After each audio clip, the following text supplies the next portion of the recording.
Grunewald ist Holzauktion. Ist Holzauktion im Grunewald. Grunewald ist Holzauktion. Ist Holzauktion. Links um die Ecke rum, rechts um die Ecke rum. Überall ist heute Holzauktion. Herr Kaloi? Förster schließt dabei zwei große Bestätigt. Für Taler. Der Forstgehilfe küsst des Försters Tochter. Für Taler, Taler nur.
Kapitän?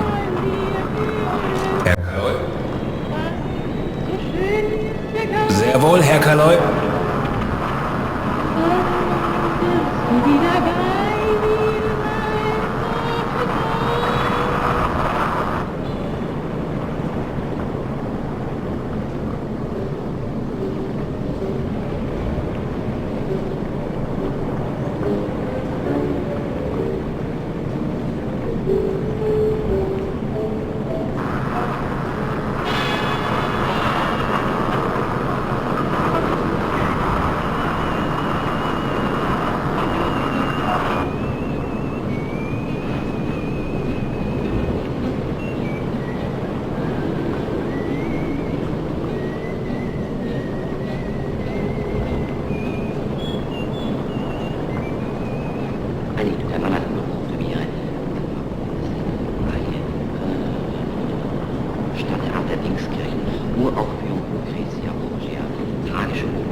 Herr Kaloi?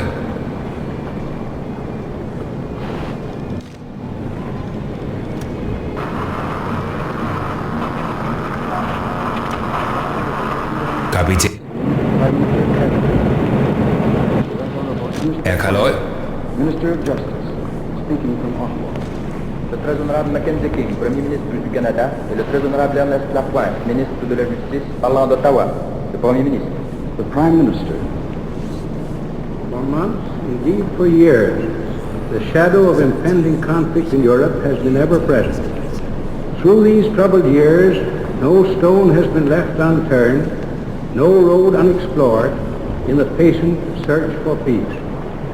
Unhappily for the world, Herr Hitler and the Nazi regime in Germany have persisted in their attempt to extend their control over other peoples and countries and to pursue their aggressive designs in wanton disregard of all treaty obligations and peaceful methods of adjusting international disputes.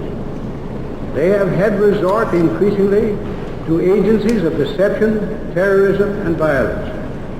It is this reliance upon force, this lust for conquest, this determination to dominate throughout the world, which is the real cause of the war that today threatens the freedom of mankind. The fate of a single city, preservation of the independence of a particular nation, are the key, not the real cause of mankind. Forces of evil have been used in the world in the struggle between the failing necessities of a social order which ignores the individual and is based upon the doctrine of might, and the civilization based upon the Christian conception of the brotherhood of man, which regards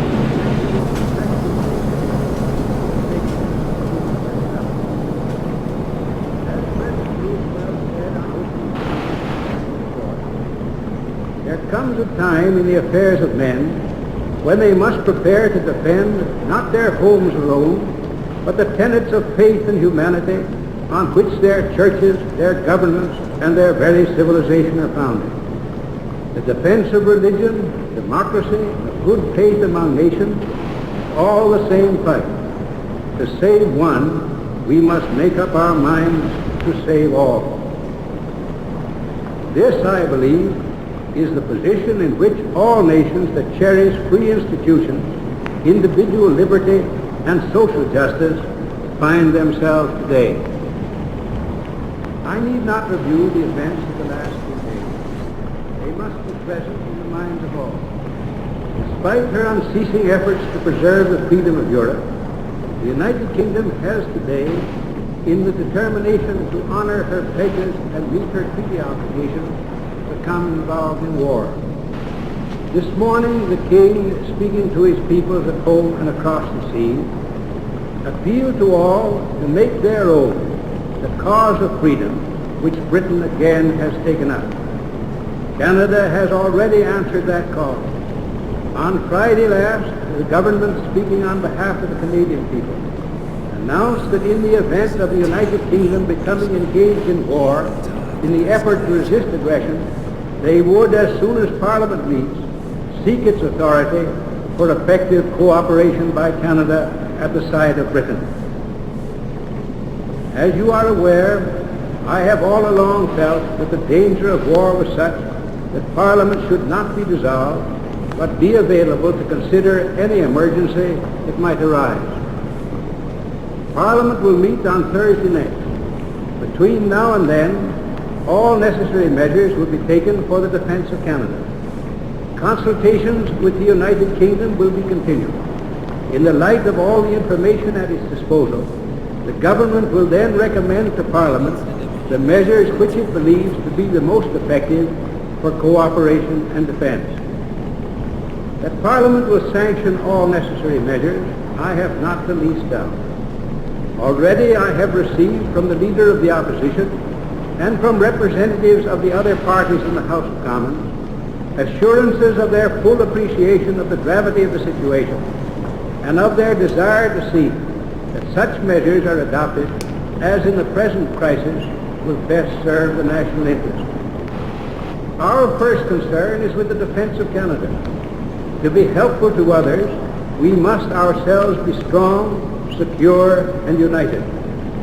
In anticipation of a state of war, the government has already availed itself of the provisions of the War Measures Act to take all essential measures for the defense of our coasts, our land, and our people.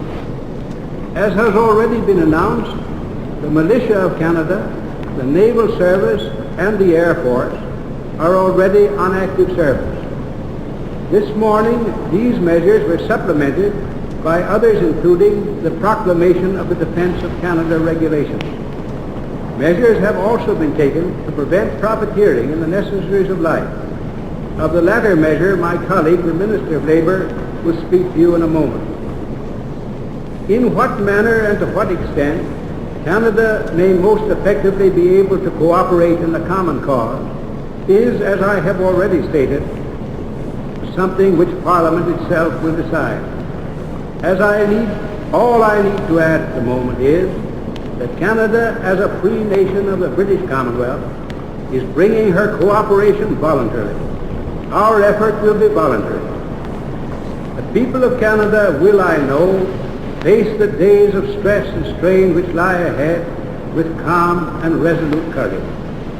There is no home in Canada, no family, and no individual whose fortunes and freedom are not bound up in the present struggle.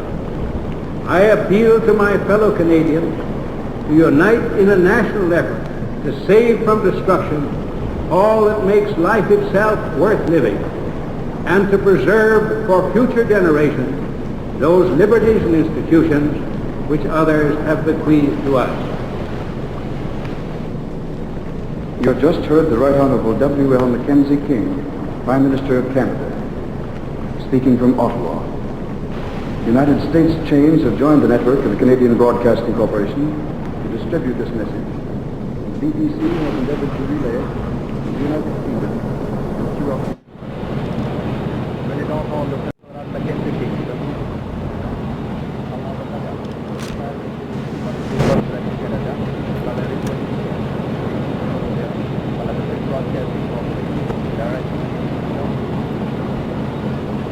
W.L. Mackenzie King, Prime Minister of Canada, and the Right Honourable Ernest Lapointe, Minister of Justice, speaking from Ottawa.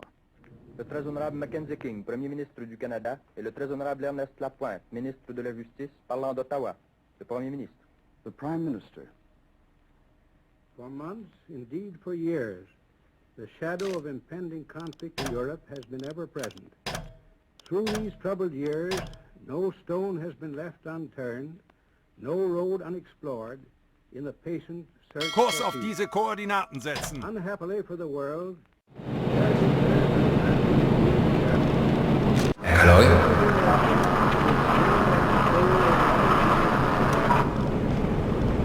Kapitän? I arrived at ferry to travel in England, Scotland, and France, and at the last minute booked a return passage on the Athenia. I was in the third-class dining room on Sunday night. I had been dreadfully sick all day and had just finished a very light supper when the man next to me said, "I think I'll set my watch." I was just in the process of setting my own watch when the loud crash of the explosion came, and the support in the dining room, which was practically beside me, came crashing down. Dishes went flying all over the place. Lights were extinguished immediately. The boat lurched to the port side and everyone went hurtling across the floor. The fumes were so thick that we thought we would be asphyxiated, and the smell was something terrible. Everyone was crying, "Oh my God!" and we never really expected to see daylight. Somehow, I will never know how, I reached the stairs, being separated from my friends in the meantime. When I got up on deck, on the port side, I should say about a mile away, I saw a column of smoke which I took to be from the submarine. There were many dead lying around, and it wasn't very pleasant, of course. I couldn't get down into my cabin to get a life preserver, and dashed frantically around, asking everyone where I might find it. They suggested I go to the but I wasn't nearest to the lifeboats, and consequently hardly knew which way to turn. Someone finally threw me a lifebelt, and a man helped me put it on. A rope ladder was thrown overboard, and I was just about 6 feet from the water when I noticed that the ladder was tangled to the bottom. Top of my hands all the time, and I was wondering how much longer I could hang on, dangling in the air, when a man who was in the lifeboat flung me a rope which I managed to slide down. There were 30 or 35 people in the boat, and we were just ready to push off when we saw a woman struggling in the water. We finally got her into the boat, although it was found that she had broken her arm.